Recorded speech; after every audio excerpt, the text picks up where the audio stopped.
Tapi yang mau saya katakan tadi, karena sudah nggak ada harapan, maka sebagian bangkit. Maka muncullah Syekh Yasin, Ahmad Yasin. Syekh Yasin ini menarik. Beliau berangkat ke Mesir tahun 1155-56, belajar di Al-Azhar. Ditangkap oleh rezim pada masa itu karena diduga ikut dengan gerakan Ikhwanul Muslimin. Dulu Jamal Abdul Nasir itu sahabatan dengan Syekh Hasan Al-Banna, sahabatan dua-duanya itu. Cuma karena beda pandangan politik, kemudian beda pandangan, maka gerakan Syekh Al-Banna kemudian dimatikan. Singkatnya begitulah. Ya, dianggap kemudian menyimpang karena masalah politik dan kita nggak ikut-ikut ke sana. Singkatnya bagaimana? Syekh Yasin datang tahun 50-an ke sana, kemudian ke Al-Azhar, ditangkap, dikira gabung ke gerakan Ikhwanul Muslimin. Beliau bingung, nggak tahu kok ditangkap. Setelah kemudian diteliti, diidentifikasi, ternyata nggak terlibat. Tapi dari situ kemudian beliau mengenal lebih jauh.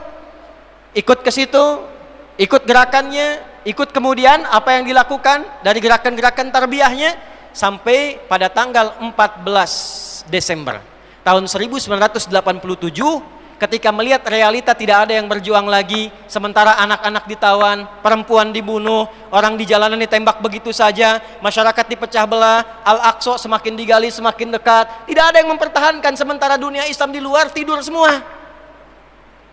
Maka beliau membentuk dengan sahabatnya 6 orang. Termasuk di situ ada Syekh Dr. Abdul Aziz Ar-Rantisi, ya, dengan beberapa kolega yang lain, maka didirikanlah gerakan Harakah Muqawamah Al-Islamiyah, disingkat dengan Hamas namanya. Itu yang sekarang jadi trending topik itu. Ya. Maka dari tahun 80-an itu mereka dididik oleh Syekh Yasin dengan Al-Qur'an. Diajarkan kepada mereka tentang kisah-kisah ini. Bagaimana perjalanan Yahudi, karakternya bagaimana, sifat penakutnya bagaimana, cara masuk ke mereka bagaimana, seperti apa gambarannya, dan dihitunglah siklus 40 tahunan. 1987, 40 tahun ditambah itu berapa? 2027. Jadi disiapkan oleh beliau 3 fase di surah Al-Isra yang tadi dibaca, khususnya ayat 4 sampai dengan ayat ke-7-nya. Wa qadayna ila bani Israila fil kitab la tufsidunna fil ardi marrataini wa la ta'lunna 'uluwan kabira. Bani Israel itu kata Allah sudah tetap perjalanannya dari sejak generasinya ini berjalan selalu merusak dan mewarisi karakter-karakter tadi. Ya. Lompat sedikit, ini mau kita tutup nih.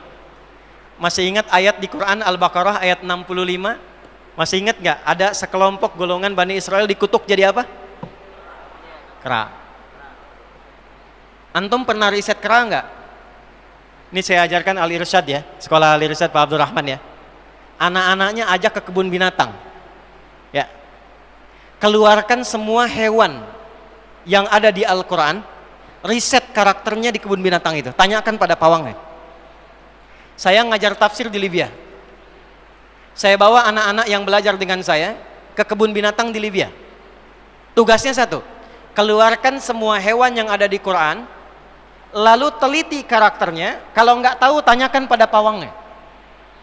Maka kelompok kami ada kelompok kera, kelompok unta, ya, kelompok gajah dan yang lainnya. Ya, paling nggak enak kelompok kera kalau dipanggil. Unta enak datang, gajah datang, begitu kera susah. Ya. Saya langsung ke kera saja. Bagaimana cara ngetesnya? Dia datang ke situ, dia lempar makanan. Begitu dilempar, diambil dengan tangan yang kanan. Lempar lagi, diambil dengan yang kiri.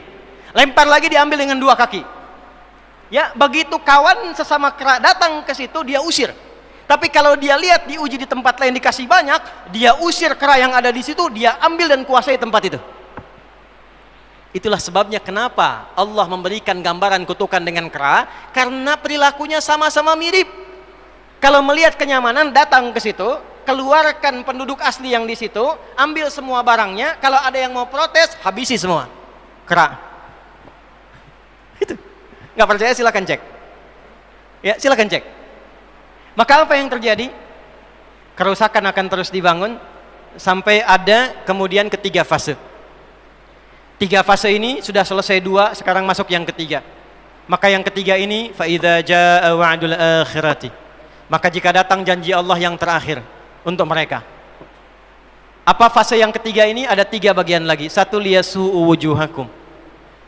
Yang kedua, waliyadkhulul masjida kama dakhaluhu awwala marrah. Yang ketiga, waliyutabbiru ma 'alahu tatbira. Ya. Satu sekarang sedang diperlihatkan, liyasu'u wujuhakum. Persis sekarang orang-orang itu seperti di era Nabi yang membayangkan hingga bisa ditembus, bentengnya kokoh, intelijennya kuat, sadapannya di mana-mana, tapi ternyata dunia yang melihat kokoh itu ditunjukkan oleh Allah hanya dengan bahasa mereka, la syirzimatun qalil. Ini bahasanya Firaun. Ini kan cuma ormas kecil, nggak sebanding. Ormas kecil yang nggak sebanding ini ternyata telah bisa mengintersep semua bagian-bagian itu. Dia bisa tembus bentengnya, dia masuk ke dalamnya. Liyasu'u wujuhakum. Tujuannya bukan untuk menunjukkan mereka mampu, bukan, untuk menggugah dunia kalian kemana saja. Yang kalian anggap itu hebat, itu mampu, itu dahsyat, ternyata bisa ditembus, dipermalukan di wajah dunia. Satu, janji Allah tiba. Kedua, waliyadkhulul masjidah kama dakhuluhu awwala marrah. Nanti ada fase kedua. Setelah ini terjadi, selesai fase kedua, masuklah ke wilayah Masjidil Aqsa. Kembali lagi milik kita itu. Dihitunglah fasenya 40 tahunan. 1987 fase pertama sekarang berjalan, ditambah 40 berapa? 2027. Itulah fase yang kedua, saat diharapkan paling puncaknya Masjidil Aqsa bisa kembali lagi. Nah, ini bukan main-main, ini bukan main-main. Hitungan fasenya. Antum lihat video viralnya Syekh Ahmad Yasin itu ketika menjelaskan itu. Saya tahu betul itu. Ya. Beliau hitung itu. Ya, 2027 ke 2028. Dan puncak akhirnya waliyutabbiru ma'alahu tatbira. Hancur semua, terjadi perang dahsyat. Hitungan saya sih tambah 20 tahun. Karena fasenya sampai 100 tahun. 40 tambah 40 tambah 20, 100. Maka 2037. Silahkan cek orang-orang yang ada menghitung di pertahanan sekarang. Antum tanyakan pada yang di Lemhanas, pada di macam-macam. Bagaimana kekuatan dunia pergeserannya, saya yakin. Hitungan mereka 2037 terjadi sesuatu yang dahsyat. Gerbangnya sampai 2040, di atas 2040 itulah generasi emas akan muncul. Makanya Indonesia masuk generasi 2045. Itu sudah dihitung.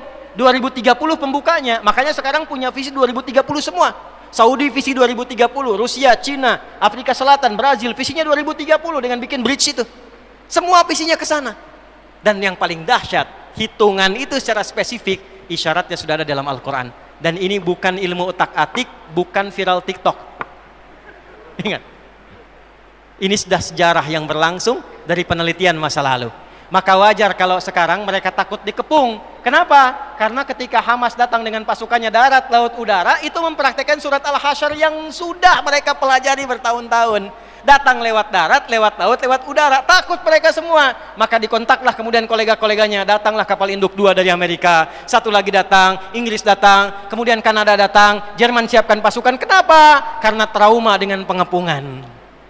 Satu. Ya. Cuma satu itu saja.